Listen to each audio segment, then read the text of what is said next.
Boeing. Boeing. This business has had a wild couple of years, from its customers needing to ground airplanes in 2019 to 2020 and all the craziness that's been happening in travel pattern. We're going to find out how the story has been evolving for Boeing throughout all of this. We'll gather facts from the company's latest annual report. I will transition to uncovering the story behind the numbers. Finally, we'll consult with the Sage Seeds AI. Most companies do end up in the middle by definition. Let's dive in so that your wisdom can blossom. The classic opening move is what we're going for, item 8. Statements of operations. These gross margins are at about 5%. Can't escape such low initial margins. They are making a loss of billions of dollars every year. 2020, grain of salt, was a unique year for them. They lost over 12 billion in that unique year. Statements of financial position, the balance sheet. Despite trying to navigate a free fall situation, they are putting money into short-term investments. Very large amount of inventories. Statements of cash flows. Fighting for its life, really, and particularly in this row, accrued liabilities. These numbers are the largest numbers in the working capital management. They're also swinging from negative to positive, negative to positive. This business is trying to delay its payments for as long as it can with the relationships that it probably has built over decades. The high inventory level we saw has been around for a while. So even though inventories, because of SEC rules, are filed as current assets, in this business, it's not exactly a current asset. The main question is, what is the quality of this inventory? Are those inventories likely to be turned into sales before the products become obsolete? In the notes to the item 8, there is a section for inventories. This 70 billion plus is the costs on commercial aircraft programs and long-term contracts, including paying engineers, production and tooling, applicable overhead, fringe benefits for those engineers, production-related and plant management salaries, so more salaries. It also includes actual costs incurred for production of early units. This is because higher production costs are usually experienced at the beginning of new or derivative aircraft programs, but not exactly research and development in this context. First couple airplanes they are pointing out are a little bit the first time that engineers get to put theory into practice, and so there's additional costs during that learning curve.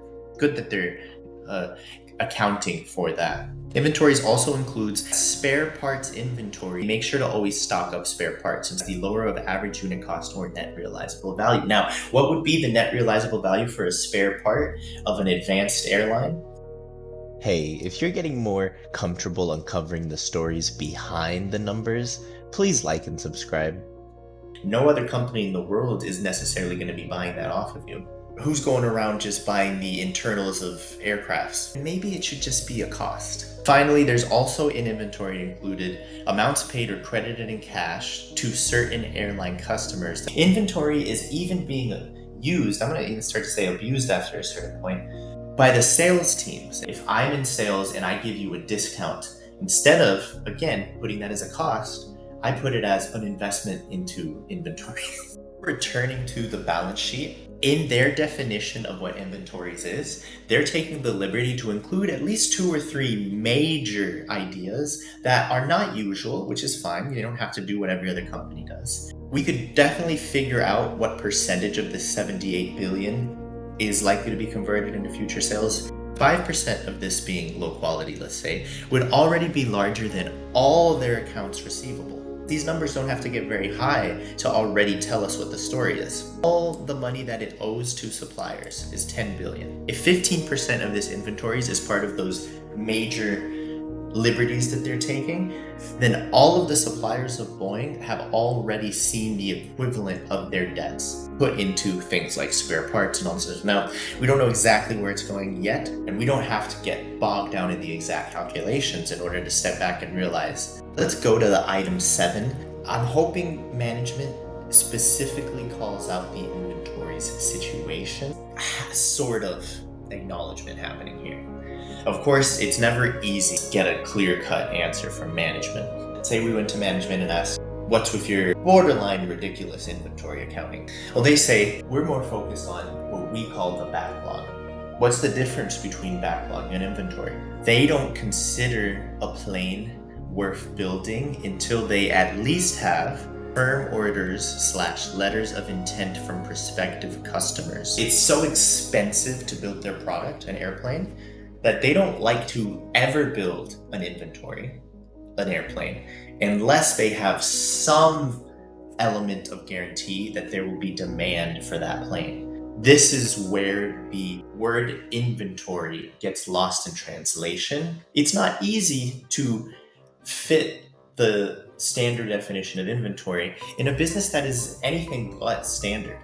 This is what it looks like when the backlog gets turned into sales. These are the deliveries of new build production units. In other words, this is how they think about revenue. These are different fancy, complicated products. Each one is a different type of plane and or satellite. Each one of these rows has its own definition of inventory based on a combination of how complicated it is to build this product and what customers are allowing, basically, in terms of the demand side. Some of these planes have large upfront deposits. Other of these planes have nothing more than a market survey. Most of them have some combination of small deposits / letters of intent that a purchase will happen if it's completed by a certain date. In 2020, some decreases happened that knocked this over to unprofitable territory. They've been maintaining the status quo, and management is very much focused on trying to figure out which planes to prioritize building, limiting what the engineers work on, because there's too many planes that they could build. Only some of them are going to be the quote-unquote best decisions to be made.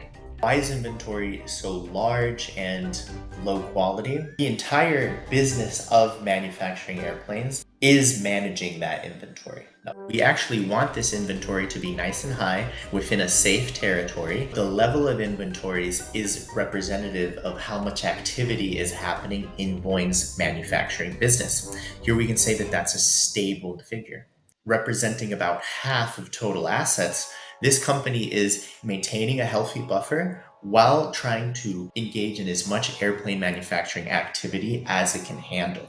That's exactly what we would want this sort of company to do now that we've understood where they're coming from. The story of Boeing operating in some ways like a bank makes them more like portfolio managers. However, it's them thinking 2 or 3 years ahead is what allows us to say, hey, I feel like going on a trip later this year. Look, there's actual flights that I can hop onto happening all the time, thanks to these guys and others like them. It's not glamorous work, but darn if we don't enjoy a nice weekend vacation or popping back to see the family during the holidays. Please like and subscribe. We're developing an intuition whether the story we're uncovering is a value story or not. Get your friends in on it too. Let me know if you have any connection to the airline industry, any additional perspective. I'd love to hear what you guys think in the comments. Please share your wisdom and then share this video. BA is ranked 171 out of 188 in value for the 2022 season, very much in the bottom 10%. I'm going to interpret what the Sage Seeds AI is saying. 2020 and 2019 was a 1-2 punch. In boxing, what that means is you're fighting to stay up at this point. Admirable work being done at a massive scale, but the AI doesn't like an underdog. The AI actually is not even able to understand what an underdog is. It's just purely seeing the finances here. A leaky boat that, while yes, it has a sizable buffer of tens of billions of dollars, this isn't an industry that requires investment of billions and billions of dollars just to make a single sale. Sage Seeds AI is looking at a company engaged in a world of high-stakes poker, really, in which the buy-in has never been higher. What's the luck situation going to be like? It doesn't want to be anywhere near a company that's relying on just that.